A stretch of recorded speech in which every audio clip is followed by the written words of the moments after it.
সালামও সুন্দর করে শিখলেন না, দুইটা সূরা ঠিক করে শিখলেন না, ঠিক মতো রুকুটাও দিতেন জানেন না, সেজদাটাও দিতেন জানেন না, কতর ওযু ঠিক মতো করতে পারেন না, তাব্বাতিয়াদা কুল হুয়াল্লাহ সূরাটা ঠিক মতো কইতারেন না, আত্তাহিয়াতু দুরূদ শরীফ দোয়ায়ে মাসুরা আমি এটাও ঠিক করতে পারে না। এত ভাত কেন খাইলেন না ফরমান?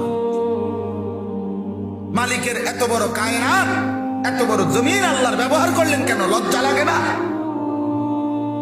40 বছর বয়স, 60 বছর বয়স, আজও বেহায়ার মতো লজ্জাটুকু হলো না যে আমার সূরাটা কদ্দুর শুদ্ধ করি। এটা কি মুসলমান মিয়া? কিসের মুসলমান আপনি? খামখেয়ালে বেটকায় সব সময় এটারে মানে তামসা মনে করছেন। এতবার মসজিদের ইমাম সাহেব বলে নাই?